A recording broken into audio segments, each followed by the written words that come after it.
The fork clattered against Tom's plate, echoing through our dining room like a gunshot.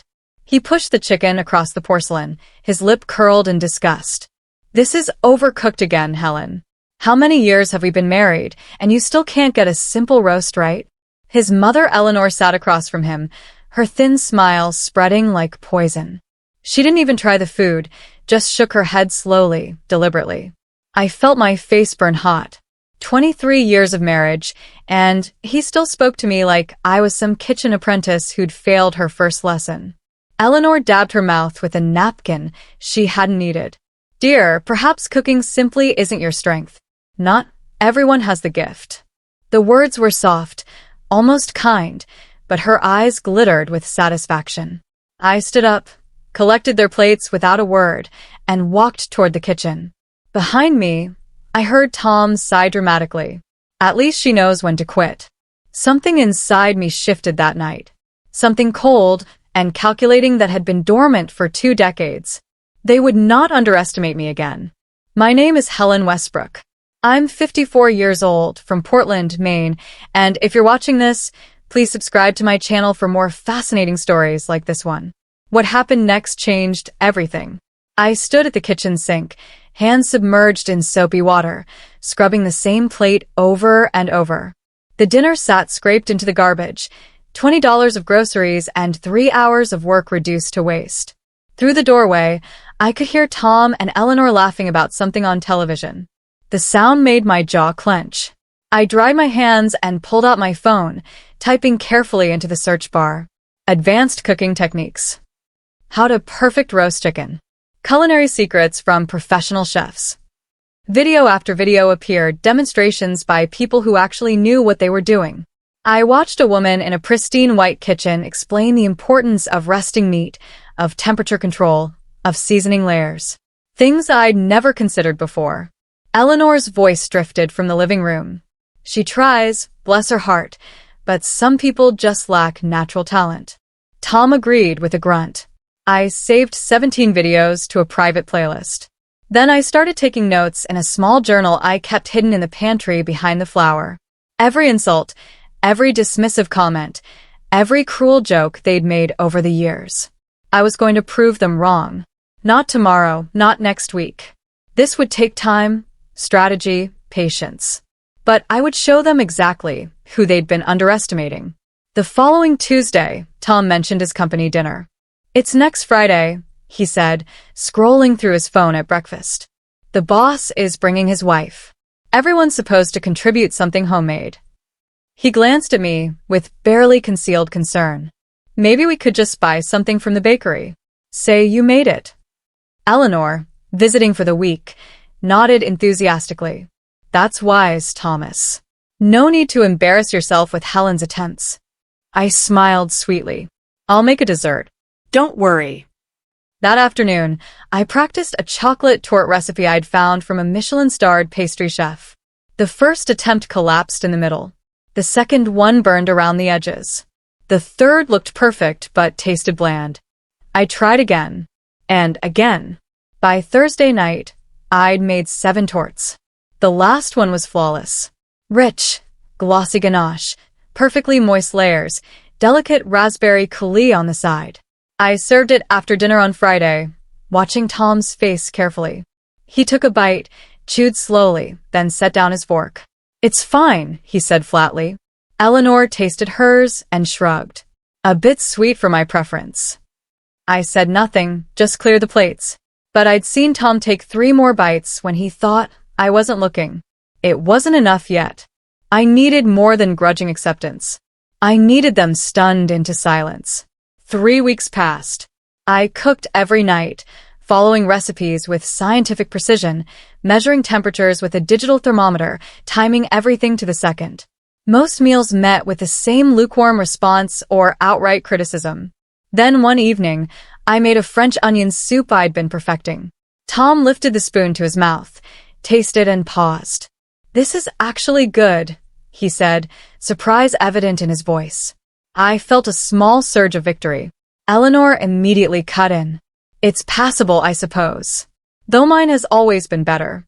Remember, Thomas, when I used to make you soup every Sunday?" Tom nodded absently, still eating. The moment deflated, but something had shifted. He tasted quality, even if he wouldn't fully admit it. I made notes that night. Soup successful, rich broth, caramelized onions key, Gruyere cheese ratio perfect. I also noted Eleanor's pattern. Interrupt any compliment, redirect attention to herself, diminish my accomplishment. She was scared. She'd spent decades positioning herself as the superior woman in Tom's life. Now I was encroaching on her territory. Good. Let her worry. I had barely begun. The next phase required observation, documentation, and perfect timing. I started watching them more carefully, noting what they praised, what they craved, what impressed their friends. I began keeping detailed records. Tom preferred bold flavors, especially anything with garlic and herbs. Eleanor loved delicate presentations, but would never admit it if I created them.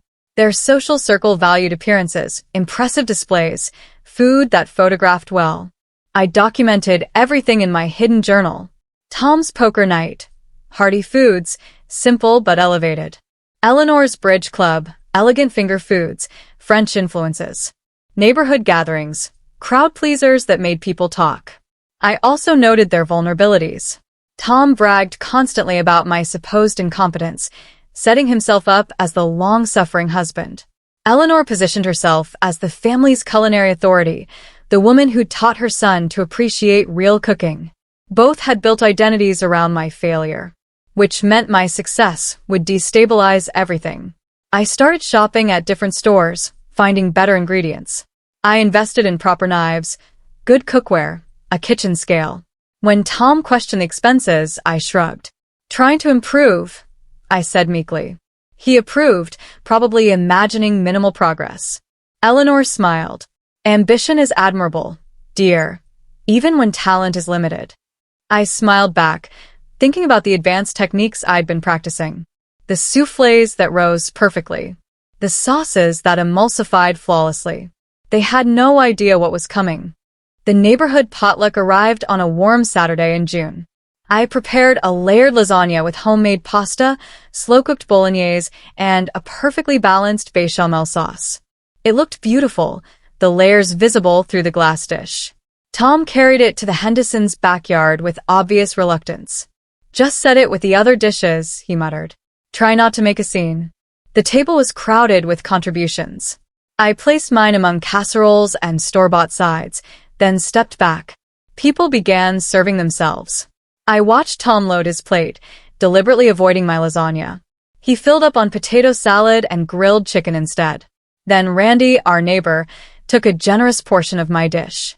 He took one bite, then another, his expression changing. Who made this lasagna? He called out.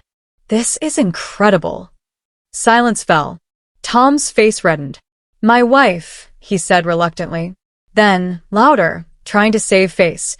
Though honestly, it's probably the only decent thing she's made all year. Mostly we survive on overcooked dinners and burned desserts.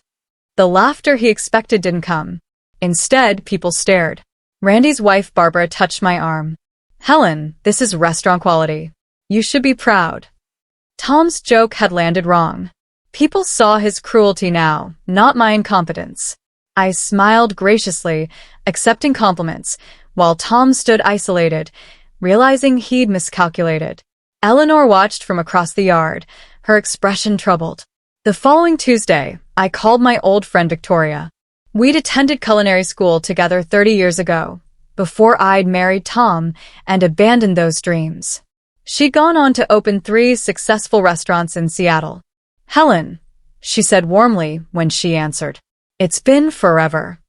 I explained everything. The years of mockery, the recent decision to reclaim my skills, my plan for complete vindication. Victoria listened quietly. Come to Seattle next weekend, she finally said. I'll teach you everything I know. I told Tom I was visiting my sister. He barely looked up from his newspaper. That Saturday, I spent 12 hours in Victoria's restaurant kitchen. She showed me plating techniques that transformed simple dishes into art. Temperature control that kept fish moist and vegetables crisp. Sauce reductions that intensified flavors. You had talent back then, Victoria said, watching me work. You still do. You just forgot. I practiced skills I'd let rust for decades. My hands remembered movements I thought I'd lost. By Sunday evening, I'd filled another notebook with techniques, recipes, and strategies. Victoria hugged me goodbye. Show them who you really are, she whispered. I drove home with new confidence burning in my chest. Tom and Eleanor had no idea what was coming. They'd mocked a housewife. Now they'd face a trained chef who'd spent 30 years being underestimated. 2 weeks later, I announced I was hosting Sunday lunch for Tom's parents. Eleanor arrived with her usual superior air, inspecting my kitchen like a general reviewing troops. What are you planning to serve? She asked skeptically. Just a simple meal, I said. Nothing fancy. I'd prepared coq au vin, a classic French dish that required patience and skill. The chicken braised in red wine, mushrooms, and pearl onions. The sauce reduced to glossy perfection. I served it with roasted fingerling potatoes and haricots verts. Tom took his first bite cautiously.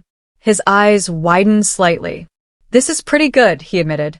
Eleanor tasted hers, chewed slowly, then set down her fork.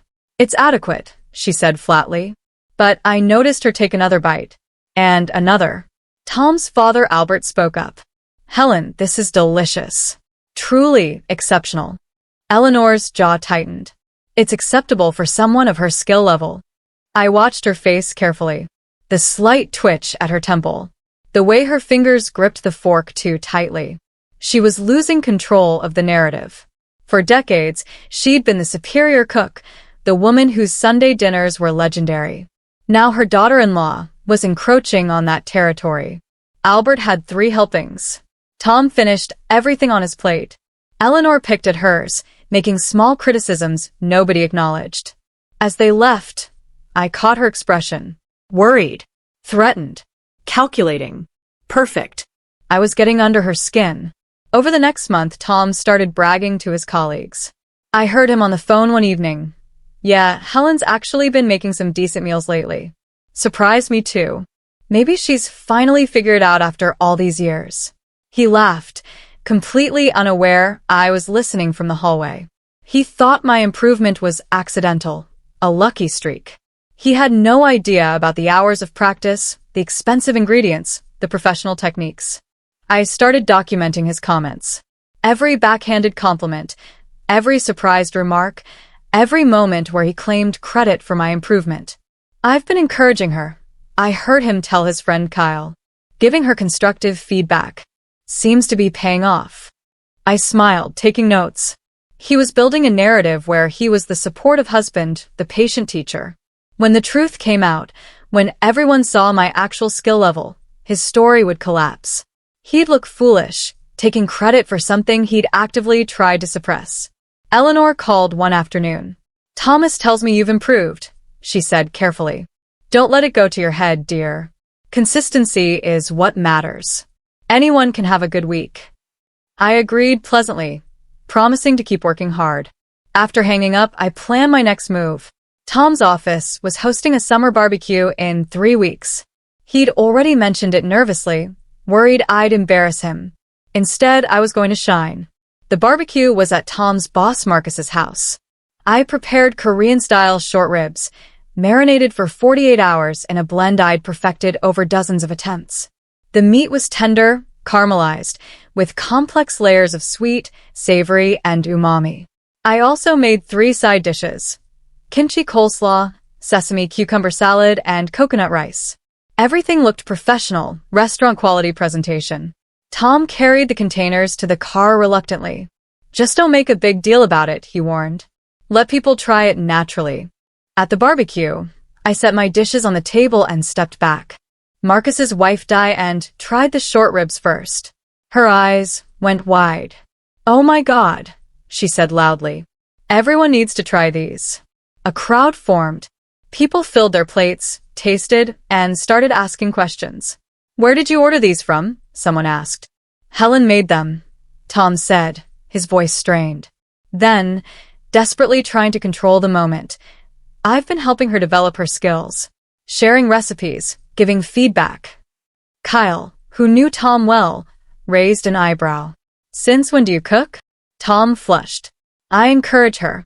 Provide guidance." But nobody was listening to him anymore. They surrounded me, asking for recipes, complimenting the flavors. Eleanor had come as Tom's guest. She stood apart, watching with a frozen smile. I caught her eye and smiled warmly. Her expression hardened. Word spread quickly through our neighborhood. Barbara invited me to her book club's potluck. Randy asked if I'd cater his daughter's graduation party. People stopped me at the grocery store to talk about food. Tom noticed the attention shifting. One evening, he came home to find me chatting with neighbors in our driveway. They were praising a rhubarb tart I'd shared that afternoon. He stood awkwardly on the periphery, trying to join the conversation. "Helen's been working very hard," he offered. Nobody acknowledged him. They wanted to hear from me directly. Inside, he was quiet during dinner. I'd made a simple pasta carbonara, executed flawlessly. He ate in silence, then said, "People are talking about your cooking." I nodded. "Is that a problem?" "No, it's just unexpected. After all these years of struggling, suddenly you're good at it." I smiled. Maybe I was always good at it. Maybe I just stopped trying, because nobody appreciated the effort. He didn't respond, just pushed pasta around his plate. Eleanor called later. "I'm hearing things," she said coldly. "People praising your food. Don't let flattery make you arrogant, Helen. Pride comes before a fall." I thanked her for the advice and hung up. They were both unsettled now, sensing something shifting beyond their control. But they still thought this was my ceiling. They had no idea how much higher I could go. Our 25th wedding anniversary was approaching in September. Tom assumed we'd go to a restaurant, somewhere nice where he could be seen. Instead, I proposed cooking a special dinner at home. "Are you sure?" he asked doubtfully. "Maybe we should just go out. Anniversary dinners are important." I insisted. "Let me do this. Please." He agreed reluctantly. Eleanor, of course, invited herself. "I should be there for such an important milestone," she said. "Besides, someone needs to ensure things don't go wrong." I spent 2 weeks planning the menu. A 3-course meal that would showcase everything I'd learned. Seared scallops with brown butter and microgreens for the appetizer. Beef Wellington with root vegetables for the main course. Chocolate souffle with vanilla bean ice cream for dessert. Each dish required precision, timing, and skill. I practiced the beef Wellington 6 times. The pastry had to be golden and flaky, the meat perfectly medium rare.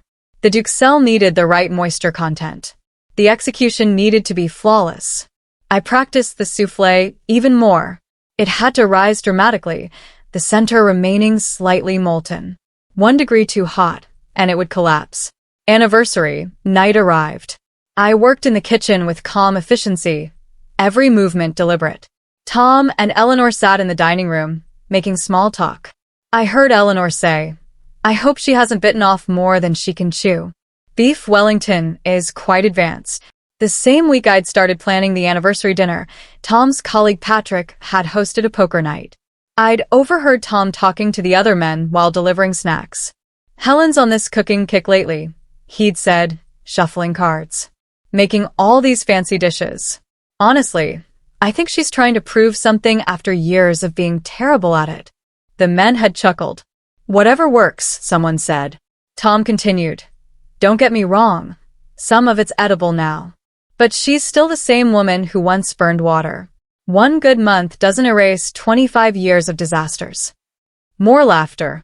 I'd stood in the hallway, holding a tray of cheese and crackers, listening to my husband mock me to his friends. He had no idea I'd been trained. No idea about Victoria's mentorship.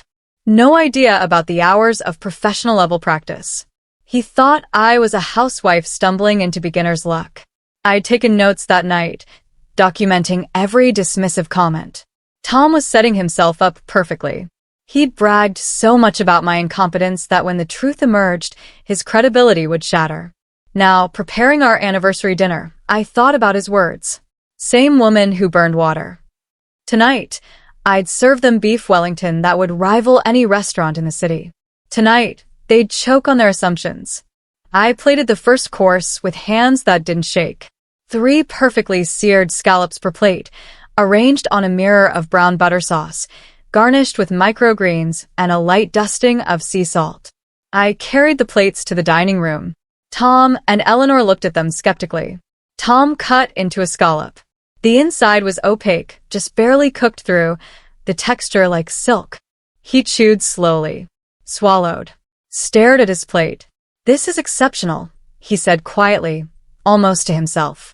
Eleanor tasted hers. Her expression went carefully blank. "It's well executed," she admitted, "for an amateur." But her hand trembled slightly as she lifted her fork again. I cleared the plates and brought out the beef Wellington. I'd cut into it in the kitchen first, ensuring the meat was perfect. Medium rare throughout, the pastry golden and crisp, the duxelle layer rich with mushrooms and shallots. I served them each a slice with roasted root vegetables glazed in herbs and butter. Tom cut into it. The knife slid through easily. Pink meat, flaky pastry, every element perfectly cooked. He took a bite. Then another. His eyes met mine, and I saw genuine shock there. "Helen," he said, "this is extraordinary. I mean truly restaurant quality." Eleanor ate in silence, her face rigid. She finished every bite on her plate, but refused to comment. Tom's father, Albert, who'd also been invited, was effusive. "Helen, my dear, when did you become such an incredible chef?" I served the chocolate soufflé exactly on time. The timing had to be perfect. Soufflés waited for no one. They rose dramatically from their ramekins, the tops golden and slightly cracked. I brought them to the table with small bowls of homemade vanilla bean ice cream. Tom's best friend Nathan had stopped by unexpectedly just as I was serving dessert. Tom had invited him in awkwardly, unable to refuse without seeming rude. Nathan sat down, looking at the soufflé with raised eyebrows. "Did you order this from somewhere?" he asked. "Helen made everything," Tom said stiffly. Nathan took a bite. The spoon broke through the crusty top into the molten center. He closed his eyes. "This is incredible," he said. "Tom, you never told me your wife could cook like this." Tom shifted uncomfortably. "She's been practicing." Nathan looked confused. "Practicing? This is professional level. Helen, have you trained somewhere?" I smiled modestly. "I went to culinary school before Tom and I married. I just hadn't used those skills in a long time." The silence that followed was deafening. Tom stared at me. "You went to culinary school?" I nodded. 2 years. I was going to open a restaurant, but then we got married and you wanted me home." Eleanor's face went white. All those years of mockery, all those cruel comments about my lack of natural talent, and I'd been professionally trained the entire time. I just let them believe I was incompetent. The anniversary dinner became legendary in our social circle. Nathan told people. Those people told others. Within a week, I had 5 requests to cater private events. Tom watched this unfold with increasing anxiety. His identity had been built partially on being the patient husband with the incompetent wife. Now that foundation was crumbling. I accepted 2 catering jobs. Small dinner parties, nothing overwhelming. Both went flawlessly. The clients posted photos on social media, tagging me, praising my skill. Our neighbors started talking. I heard Barbara tell someone, "Helen Westbrook is an amazing chef. Can you believe she's been hiding this talent for 25 years?" Tom came home from work one day, looking troubled. "People at the office keep asking about you," he said. "About your cooking. Marcus wants to know if you'd cater the company Christmas party." I considered it. "That's a big job." "You don't have to," he said quickly. I told him you probably couldn't handle something that large. I looked at him steadily. "Actually, I think I could. I'll do it." His face fell. He'd been hoping I'd decline, keeping this new development small and contained. Instead, I was expanding, building a reputation that had nothing to do with him. Eleanor called that evening. "I hear you're catering events now," she said coldly. "Don't overextend yourself, Helen. Failure is so much more embarrassing when it's public." I sent Tom to the specialty grocery store across town with a detailed list. I needed specific ingredients for a test dish I was developing. "Why can't you just use regular stuff?" he complained. Because I want it perfect, I said. While he was gone, I worked on my secret project, a multi-layered celebration cake that would become my signature dish. 12 layers of alternating chocolate and vanilla sponge, Italian meringue buttercream, fresh berries between each layer, and a mirror glaze that looked like glass. It required mathematical precision. The layers had to be exactly even. The buttercream had to be the right consistency. The glaze had to be the perfect temperature to pour. Eleanor had stopped by unannounced, finding me in the kitchen surrounded by measuring cups and bowls. She watched me work with a tight expression. "This seems excessively complicated," she said. "Simple is usually better." I didn't respond, just kept working. The cake layers came out perfectly level. The buttercream whipped to ideal stiffness. The mirror glaze poured over the assembled cake in a smooth, glossy sheet. Eleanor stared at it.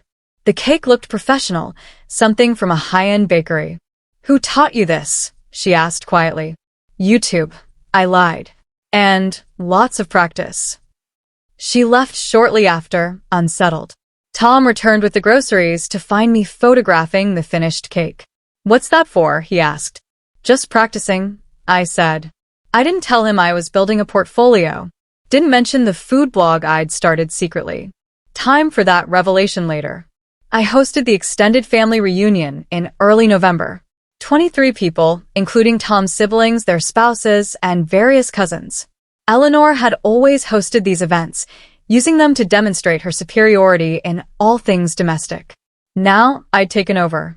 I prepared a feast, herb-roasted turkey with cognac gravy, 3 types of stuffing, roasted vegetables, homemade dinner rolls, cranberry sauce made from scratch, and 4 different desserts. Everything was executed flawlessly. The turkey was moist, the skin golden and crispy. The sides complemented each other perfectly. The desserts were showstoppers. Tom's brother Richard pulled me aside. "Helen, this is the best meal I've ever had at a family gathering. When did you become such an amazing cook?" Tom, standing nearby, forced a smile. "She's been taking it more seriously lately. Finally applying herself." Richard looked skeptical.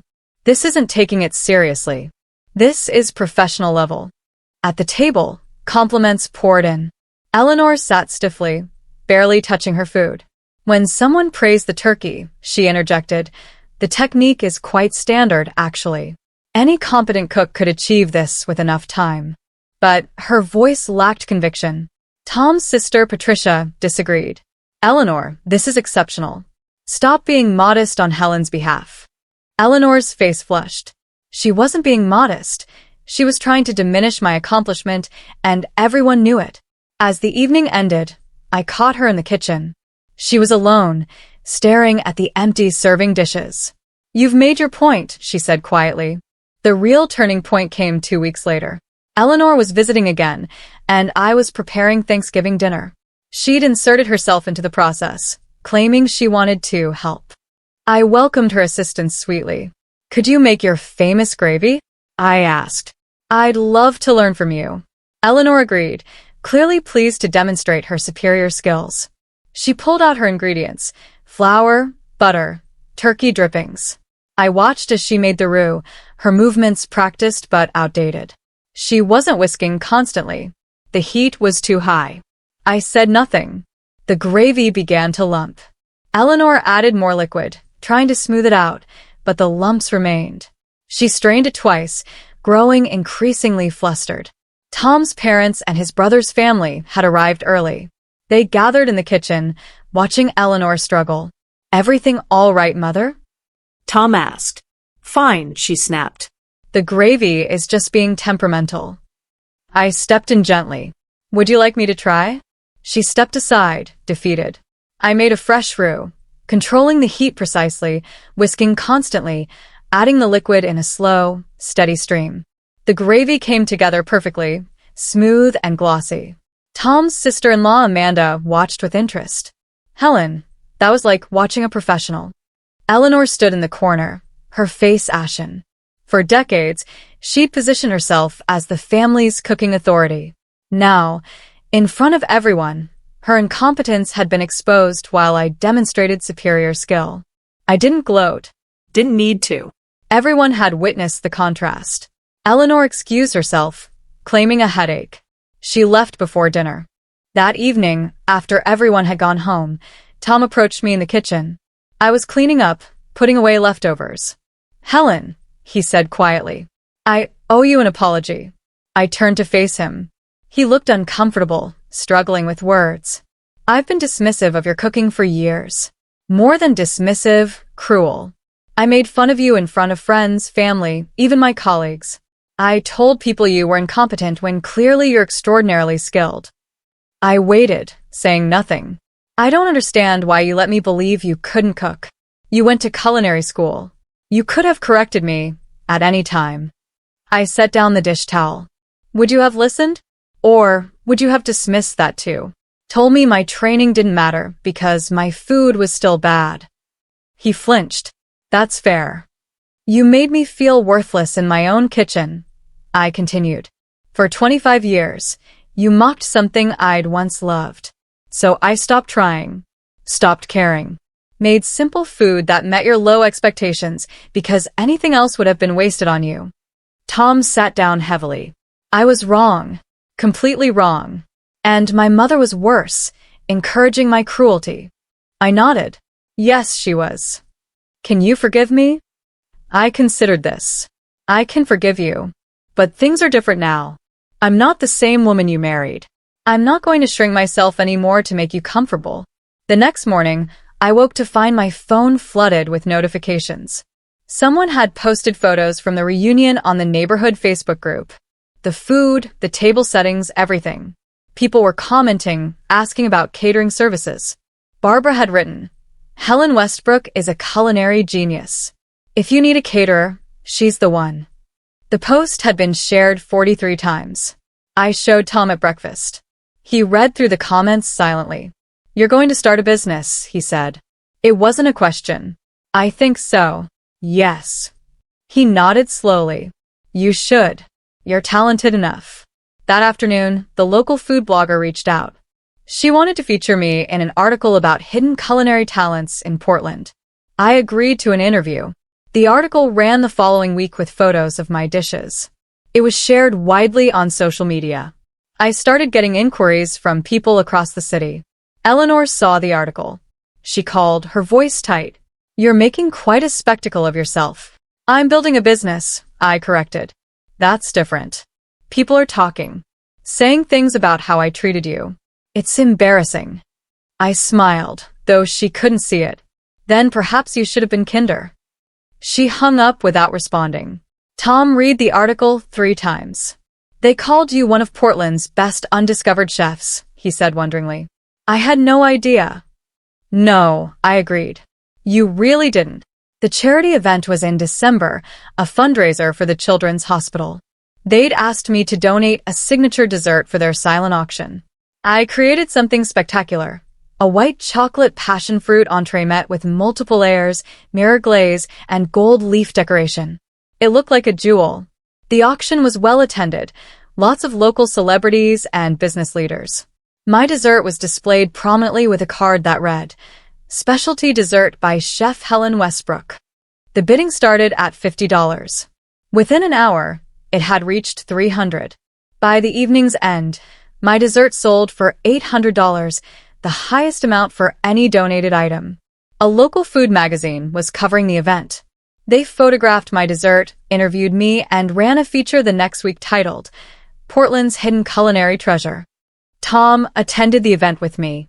He watched the bidding with amazement. $800 for a cake, he murmured. When reporters asked about my background, Tom tried to interject. "I've been supporting Helen's culinary journey," he started. The reporter turned to me. "Is that accurate?" I smiled. "Actually, I rediscovered my passion for cooking despite considerable discouragement. But yes, recently Tom has been more supportive." The quote made it into the article exactly as I'd said it. Tom read it and winced. "I deserved that," he admitted. Eleanor refused to comment when reporters contacted her. Her silence spoke volumes. A week before Christmas, Tom pulled me aside one evening. We'd just finished dinner, pan-seared duck breast with cherry reduction that had been flawless. "I need to say something," he began. I've been thinking a lot about how I treated you. How my mother and I made you feel worthless for decades. I listened. I was wrong. Not just about your cooking, but about respecting you as a person. I took you for granted. Worse, I actively made you feel small. He paused, choosing words carefully. I don't have any excuse. I was cruel because it made me feel superior. Because my mother encouraged it. Because I never bothered to really see you. I nodded. Thank you for saying that. I want to make it right, he continued. I know I can't erase 25 years of cruelty, but I want to support your business, whatever you want to do. And I want to publicly acknowledge how wrong I was. I considered this. Tom had always cared deeply about his public image. Admitting fault wouldn't come easily. I forgive you, I said finally. But forgiveness doesn't mean forgetting. Things are different now. I'm different. And I won't accept being treated that way ever again. He nodded. I understand. You shouldn't. Later, he posted on Facebook, I owe my wife Helen a public apology. For years, I mocked her cooking and made her feel incompetent. The truth is, she's an incredible chef who I failed to appreciate. I'm sorry. The post got hundreds of reactions. People who'd witnessed his cruelty over the years commented with support for me. Christmas dinner was my masterpiece. I invited both families, all our friends, everyone who'd witnessed years of mockery. The menu was ambitious. Chestnut soup with truffle oil, roasted lamb with mint gremolata, potato gratin, Brussels sprouts with pancetta, homemade bread, and a grand finale, my 12-layer signature cake. I worked for 2 days preparing everything. Tom helped where he could, following my instructions precisely, treating the kitchen like my domain. The dinner was flawless. Every dish perfect, every flavor balanced. Guests were speechless. Tom's father stood to make a toast. To Helen, who has reminded us that we should never underestimate anyone, especially someone we love. Everyone drank to that. I looked around the table. Tom, eating quietly, occasionally glancing at me with something like awe. Eleanor, silent and diminished, finally understanding she'd lost her position of superiority. Friends and family who'd watched my transformation with admiration. I thought about that first night when Tom had pushed away my overcooked chicken. When Eleanor had smiled cruelly. When I'd decided never to be underestimated again. I'd won. Not through confrontation or anger, but through skill, patience, and strategy. I'd taken back my passion, my identity, my power. The cake came out for dessert. 12 perfect layers, glossy mirror glaze, fresh berries. People photographed it before cutting in. Tom took a bite and closed his eyes. When he opened them, they were wet. I'm so sorry, he whispered, for all of it. 3 months later, I stood in the commercial kitchen I'd just rented. My catering business was thriving. I had bookings through the summer, a waiting list, and inquiries coming in daily. Tom had helped with the business setup, handling paperwork and logistics without complaint. He'd become genuinely supportive, attending every event, helping with setup, bragging about my skills to anyone who'd listen. Eleanor and I had reached an uneasy truce. She'd never apologized fully, but she'd stopped the cruel comments. She'd been forced to acknowledge my skill, even if it humiliated her. Our relationship would never be warm, but at least it was honest now. I'd stopped by the house to pick up some equipment. Tom was there, reading the newspaper. He looked up as I entered. There's an article in here about the city's top caterers, he said. You're listed third. I smiled. That's good. They called you one of Portland's most exciting culinary talents. He set down the paper. I'm proud of you. I should have said that decades ago. I thought about the journey. From that first humiliating dinner to this moment. From feeling worthless to building a successful business. From being mocked to being celebrated. I'd reclaimed more than my cooking skills. I'd reclaimed myself. Thank you, I said, and meant it. Because even though Tom had been part of the problem, his transformation was real. He'd faced his cruelty, apologized publicly, and changed his behavior. That mattered. I drove to my new kitchen, ready for the day's work. 25 years of humiliation had led to this. Freedom, respect, and a career built on skill instead of suffering. They'd underestimated me.